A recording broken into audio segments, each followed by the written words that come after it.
Hey guys, I'm on Jake's channel again. Basically, how we came across this video, it's called So 10 Jen, well, I came across it. I'm gonna explain the whole story. How we will through. Well, basically, what happened was, I was scrolling through YouTube like I do every day while Jake and I are in a conversation. I saw this video, I sent it to him, and he said, okay, let's react to it. let's do this. Let's do it. While most of us try and be good law-abiding citizens most of the time, we can be breaking the law without even knowing it. Yes, you can technically call yourself a small-time criminal if you have ever been involved in any of these illegal activities. I like that post. Using a fake name online. So you're filling out an online registration form and you Wait, enter a wait, fake pause name it, that makes you Not the chuckle. recording, pause the video. Wait, so for that one, does YouTube count? Because I don't. Jake, I so I know, it's a joke. But like, Jake, if they're talking about what if YouTube counts, Jake, we're both breaking the law. yeah. I think they Oh, well, who mean. cares? I think they mean like more of like job online applications. Well, let's see. They'll probably Like explain it. Seymour Butts or Megan Cox. And you don't really think much of it. After all, why should you give your real name to every single site you register with? But did you know that entering a fake name can get you arrested and charged with hacking? The Computer Fraud and Abuse Act states that when you get... Oh no, what I mean is like, our YouTube channel names are like the names for that accounts. Like entering our actual name. Like the name for the quote unquote show. That's like Because some people call their YouTube channel a show. yeah. Like a quote We unquote put show. in our actual name. We're fine. Yeah. I put in my actual name when I first made this account, so. Give a false name, you are gaining access to a website in a way that its owner didn't authorize. In other words, you are claiming to be someone you are not to try and access a page, which constitutes hacking and could land you in prison for 5 to 20 years. Connecting to public Wi-Fi. What? Is that serious? If you're out in public, desperately need to go online, and your smartphone locates an open network nearby, your prayers have been answered. But we are here to tell you that Wi-Fi squatting is in fact... I was talking about the prayers being answered. Oh, I would say, cause like, yeah, I guess it's a real thing, otherwise they wouldn't say it. In prison for doing that. 20 years? Like, Jake, just imagine you're gonna be a prison cellmate. Hey man, what are you in for? I used to fake it. And then your prison cellmate, I can guarantee, will be like, that's illegal? Or something like that. Like, yeah. Years, man. Jesus Christ, how many times did you do it? How many times did you do it? All the time? I just been like, once? Alright, And it was illegal. Ask for the Computer Fraud and Abuse Act, which states that it is illegal to access someone's connection without their authorization. Makes sense, considering you're freely using a service that you're paying for. Several years ago in the United States, a man was arrested and fined $400 for regularly parking outside a cafe with his open laptop and tapping into their Wi-Fi connection. Laws on public Wi-Fi have become somewhat lenient, but according to many lawyers, the lines are still blurry. Littering. that one makes sense. Yeah, that one was his fault. Okay, yeah. That was that guy's fault. Like, he was stealing Wi-Fi from them. This one also makes law. I know this was a law for years.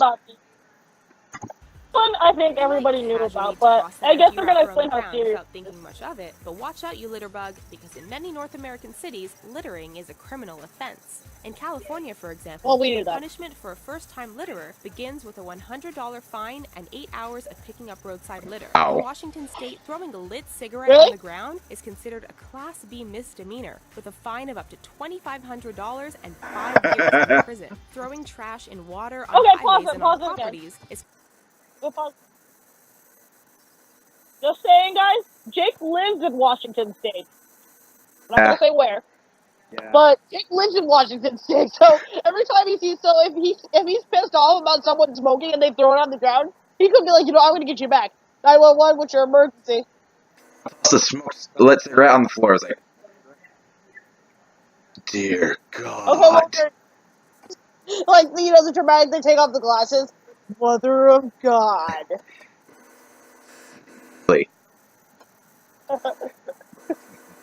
Anyway.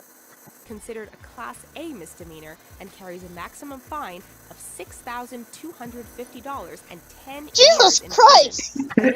So, in short, Wait, look at this one! let me just say this in short. Never come to Washington if you like to litter. Jake, look at this one! Ever wanted to make a $2,000 bet with some of your friends? Oh. In case the thought ever crossed your mind, Well, if I have beware. money to burn, Did you then know yes. that it is illegal to bet $2,000 in one day within a group of 5 or more people? If you get caught, you're headed to the big house for up to 10 years. Who knew that a friendly bet could ruin your life? What? And if you think they take this law lightly, If you bet $2,000 in one day with a group of 5 friends, you can end up in the big house for 10 years. So like, say we're all this math mansion group, like, everyone's online for once. And, like, we're all talking, like, and we're all for some reason in the same area. Hey, I bet you $2,000 that you can't do this. And, like, it's like, bitch, you don't have the money. Then you present the money. Then, then a cop comes by. You're all under arrest! Sick. What? Like, we wouldn't even know what we did wrong. Yeah. But so, yeah, and the people in the group did make their own little, like, it's called Smash Mansion 2.0, because no one's ever on anymore. Yeah. I noticed. Usually the original Smash Mansion used to be, like, flooded with chat just at some point, but now no one talks anymore. That was created. Anyways. But even then, I haven't heard a thing. Even then, you haven't mentioned anything about it. Anyway, let's go back to the video. Don't look it up on Skype, in people. 2005, a man named Sal Culosi was overheard betting the forbidden amount amongst friends in a Virginia bar. The person who overheard this just happened to be an undercover cop. Ow. The next day, an entire SWAT team showed up at his doorstep and accidentally The SWAT team? The SWAT team Is that serious? Is that serious? No, not even that. Is that serious that they'll call the SWAT team? The SWAT team, and they accidentally shot him to death.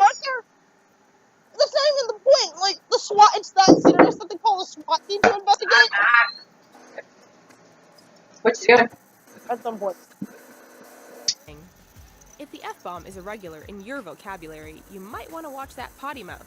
In many U.S. states, people have been arrested for using curse words in public. In states like Virginia, profane or indecent language in public is a Class 1 misdemeanor, and in 2010, a Milwaukee man was fined $500 after a police officer heard him swearing in casual conversation at the back of a bus. Apparently, swearing in public disturbs the peace and poses a quality of life issue to those unwillingly exposed to such profanity. Sharing past. So, I swear a lot at home. I never swear out in public. So you're fine. I don't swear if there are young children. Something nice by giving your friend your Netflix password so that she too can. Nana's just irritating me, so you're okay. Okay. Thanks. No problem.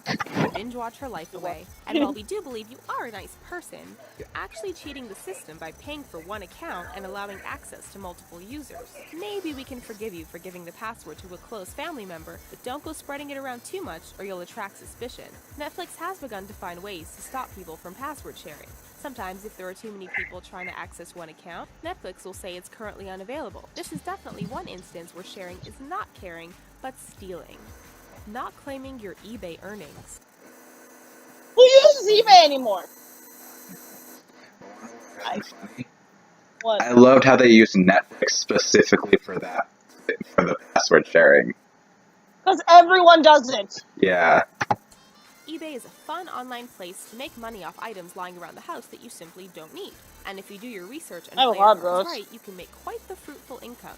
But selling on eBay works like a virtual store, therefore it is considered a business transaction between you and the buyer. This is why, just like any job, you must claim your eBay earnings at the end of every year. Not doing so is considered tax evasion. This law isn't strictly followed because people don't think of selling something on eBay as being real income that needs to be claimed. If you are one of these people, we're just warning you, don't be surprised if the tax man shows up on your doorstep. Writing. I didn't think there was a law. I like that picture. I like the book. I like that. I think I've seen that somewhere before. Yeah. Disturbing material. If you write something that someone may consider disturbing, you can get fined and even end up in jail because of it. This law is something that can be Really? easily broken, but it does make sense considering it is difficult to tell whether the person actually means to wreak the havoc they write about. And perhaps it is better to watch out for the kid who writes about a fake attack on his school, which is what actually happened with an Oklahoma high school student who was suspended and arrested after his teacher discovered said story. It is clear that this disturbing material What's his law fault? is a very fine line, and you need to be careful what you share with people. Carrying a permanent marker. Watch those illegal school What? supplies, kids. If Uh, cops decide to check your bag and find you with a permanent marker, they may have the right to haul you away. According to most anti-graffiti laws, it is illegal to carry broad-tipped indelible markers, and it is also a crime to buy permanent markers for someone under the age of 18, as they can be used for acts of Well, my vandalism. parents broke that These law laws are in regularly. effect in many U.S. states, from New York all the way to California, and seem somewhat silly given that there are many other more dangerous ways you can commit acts of vandalism if you really wanted to. Come on, fess up. What have you done? Probably most. so I'm fine. Uh-huh. I've not done a single. Well, but Jake, no, Jake, come on. I'm actually very okay. What happened? Jake, you were about to say what you've done. What were you going to say? Say what if it's for school? Like around Yeah, like it counts. Sharpies in school. Jake, they did say it counts. Jake, they did say it counts. But they only had like Sharpies like A because it was my Imagine first that, Jake. because it was like Imagine that. Like, in imagine that, school. imagine that you're like 10 years old and you're in prison. Hey, man, what are you in for? And I had a Sharpie marker at school. That's illegal? But yeah, that's like to be get it. But other than that, malarkey, I'm fine. I'm pretty sure you've littered at one point in your life, Jake. No, I don't believe you. I have a wrap. I'll put it in my pocket so I find a trash can. I don't believe you. Trash cans for my garbage. My dad steals from other people's garbage cans to Why? make them fit, to make money. Family. But you know what I also want to watch? You know what I also want to watch? Just to see what's banned in schools. Well, let's watch it after this. Okay, guys? We're going to watch that immediately after. Bye. It's right there. Peace.